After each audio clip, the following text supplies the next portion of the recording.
Sebuah WA dari Menteri Sekretaris Negara kemarin malam mengagetkan saya. Waktu hanya diberikan sangat sempit. Dalam 2,5 jam harus sudah tiba di Istana Bogor. Ditunggu kehadiran Bosman jam 10 malam tepat. Inilah undangan untuk pertemuan penting dengan beberapa petinggi negara lainnya. Demikian info singkat setelah berbicara melalui telepon dengan beliau, Pak Menteri menindaklanjuti info dari WA tadi. Tanpa pikir panjang saya langsung berangkat dengan membawa alat tulis, baju batik yang digantung di kursi belakang mobil, di mana saya kepikiran untuk nanti saja dipakainya ketika tiba di Istana Bogor. Dalam perjalanan di mana agak gerimis malam tadi, kecepatan mobil di jalan tol Jagorawi tidak berani saya gaspol. Kepala saya terus bekerja. Kenapa saya dipanggil? Kenapa sekarang? Siapa yang hadir di sana? Apa yang harus saya persiapkan? Saya mencoba menganalisa, apa karena cadangan kas di Bank Indonesia menipis hingga waktu bertahan hanya beberapa bulan lagi? Lalu, apa hubungannya dengan saya? Apa cadangan devisa Indonesia menurun drastis karena ekspor yang menurun tajam? Lalu apa yang saya bisa lakukan? Apakah nggak ada pinjaman lagi karena dunia lagi susah semua? Bahkan IMF pun tidak ada dana yang tersedia, di mana Indonesia sudah masuk negara menengah atas sehingga diharapkan bisa berjuang sendiri,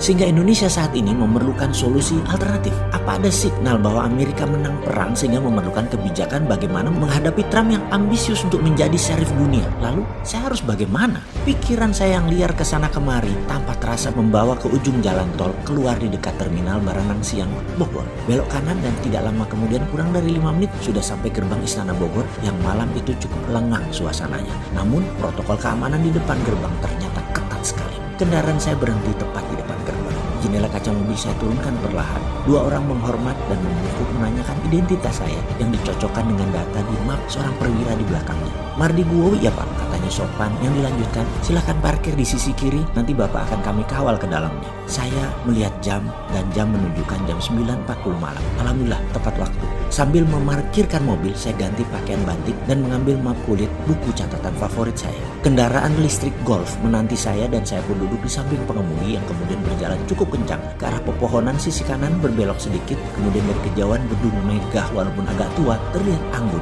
ketika diberikan sorot lampu menyinari sekeliling gedung tersebut.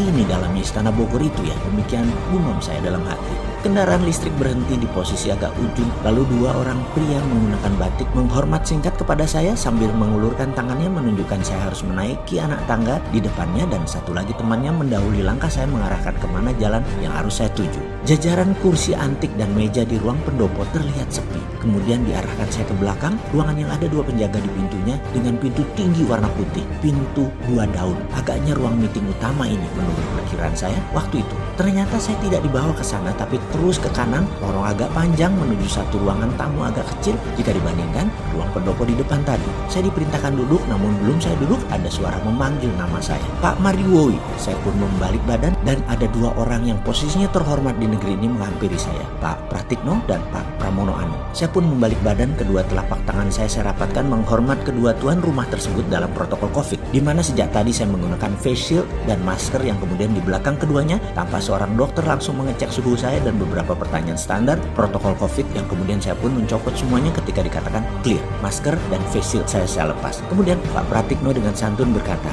terima kasih, pesan saya dijawab cepat dengan kehadiran Pak Mardi Gu di sini. Yang saya jawab cepat sambil setengah menunduk. Oh nggih, siap Pak Menteri. Oh iya maaf, ada apa ya? Kok orang seperti saya yang jauh dari kepantasan diperintah datang ke Istana Bogor? Pertanyaan saya tidak dijawab oleh Pak Pratikno, juga tidak dijawab oleh Pak Pramono Anung. Lalu Pak Pramono Anung berkata dengan perlahan, nanti di dalam saja semua penjelasannya. Sambil dirinya memerintahkan saya mengikuti dirinya berjalan. Silakan Pak Mardi Gu, katanya sambil berjalan, yang saya ikuti dengan segera. Kemudian kami berjalan ke arah ruangan yang tadi saya lewati dan kali ini pintu telah separuh terbuka. Pak Pratikno mendahului masuk dan saya pun mengikutinya. Cireng! Kehadiran kami menjadi perhatian beberapa pejabat yang duduk di meja meeting panjang, di mana posisi ujungnya ada Pak Presiden Jokowi, di kiri kanannya ada Panglima TNI, ada Kapolri, Ketua DPR, Ketua MPR, Gubernur Bank Indonesia, Ketua BPK, yang kemudian kami saling salam ala protokol COVID dan mereka pun mempersilahkan saya duduk di samping Pak Pratikno. Kami bersepuluh, di mana kemudian Pak Presiden memerintahkan yang lain kecuali yang berada di meja meeting ini untuk keluar ruangan.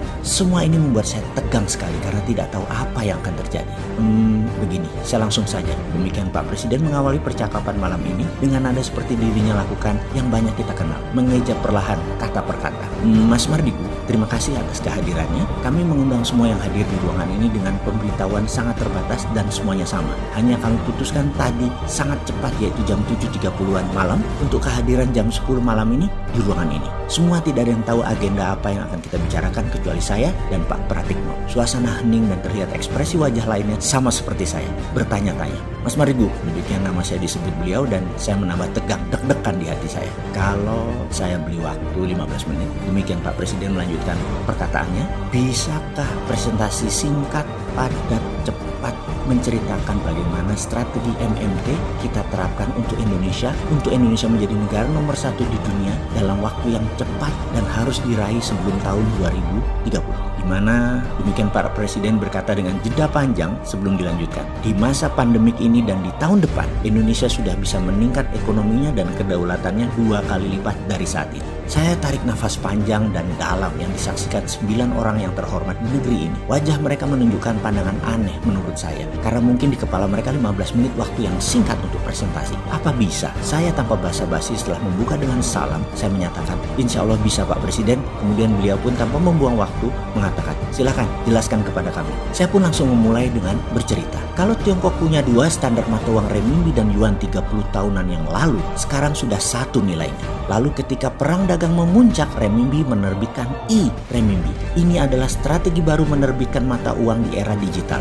Mereka lakukan persis seperti 30 tahunan yang lalu, hanya kali ini digital currency. Jadi saya usulkan ada baiknya Indonesia membuat e-rupiah atau e-rupiah yang berbasis blockchain dengan underlying proyek nasional produktif. Sekali lagi, penekanannya adalah proyek nasional produktif, yaitu faktor produksi untuk ekspor berbahan baku lokal, kemudian proyek produksi pengganti impor, kemudian proyek produksi pemenuhan kebutuhan nasional termasuk pangan dan kesehatan, kemudian proyek produksi penunjang pertumbuhan nasional seperti infrastruktur dinamis lainnya termasuk kawasan ekonomi khusus bebas pajak minimum 10 tahun. E-rupiah ketika diterbitkan dengan Trusted Open Ledger ini akan mudah mengontrol peredaran digital currency rupiah tersebut sehingga menariknya kembali dari peredaran untuk kendali inflasi menjadi mudah. Sarananya, saya punya program blockchain sudah jadi sejak 2 tahun yang lalu untuk dashboard pemerintah dan kendali sistem distribusi digital currency rupiah yang akan saya berikan ke negara.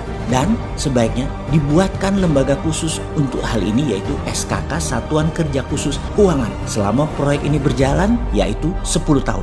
Demikian presentasi saya selesai Pak Presiden, dan hadirin para pejabat negara yang terhormat, semoga bisa menjadi landasan acuan tindakan pemerintah ke depan. Tampak yang hadir semuanya diam menunggu reaksi Pak Presiden. Pak Presiden pun diam, berpikir dalam. Dalam hati saya berkata, kalau presentasi ini diterima, inilah moment of greatness. Sebuah meeting rahasia yang akan merubah jalan kehidupan berbangsa dan bernegara Indonesia ke depannya. Sengitnya dunia akan menekan Indonesia. Langkah Indonesia harus cepat dan tidak terbaca. Tahu-tahu Indonesia sudah menjadi negara besar dalam 2 tahun di awalnya saja. Tak lama azan terdengar keras yang saya lamat-lamat berkata dalam hati, loh kok sudah azan? Dan saya pun tersadar diri, ini azan subuh yang mengingatkan saya akan kewajiban serta menyadarkan posisi saya untuk bangun dari dunia mimpi tadi dalam rapat rahasia yang akan merubah negara Indonesia.